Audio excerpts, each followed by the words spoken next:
महल मठाई तो दही नहीं है, लगे मिजाज आज सही नहीं है। महल मठाई दही नहीं है, घोले राजा जी, घोले राजा जी, पानी में चले जैसे घोले राजा जी, भोले राजा जी। कमरिया गोले गोले, कमरिया गोले गोले, कमरिया गोले गोले गोले गोले डोले राजा जी, कमरिया गोले गोले गोले गोले डोले राजा जी, कमरिया गोले गोले गोले गोले डोले रानी जी, कमरिया गोले गोले गोले गोले डोले रानी जी।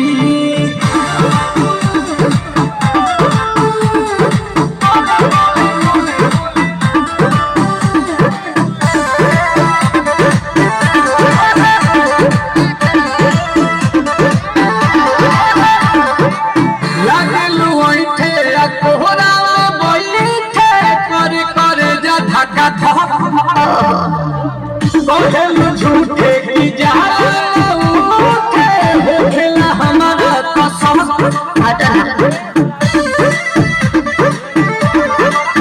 सुनो माला जे सनम, दवा हमरा जे सनम, फटाफट ला दो जाके मेरा मर्जी सुना।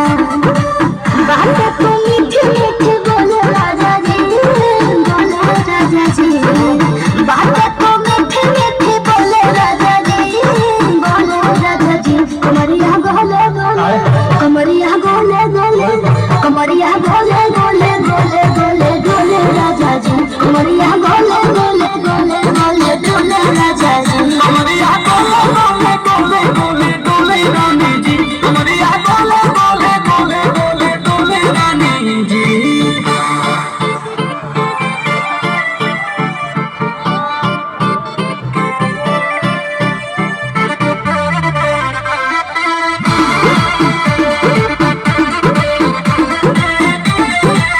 एहो हसीना इशारों के बिना, सीना से जलवा के शॉट होला ए रानी गरम जवानी, पानी पिए लुगाटा दहट।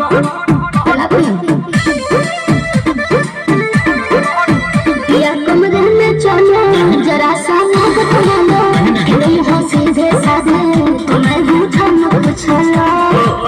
आओ बाबा तो होले होले राजा जी, होले राजा जी, आओ बाबा तो होले होले राजा जी, होले राजा जी। कमरिया गोले गोले, कमरिया गोले गोले, कमरिया गोले गोले गोले गोले डोले राजा जी, कमरिया गोले गोले गोले गोले डोले राजा जी, कमरिया गोले गोले गोले गोले डोले रानी जी।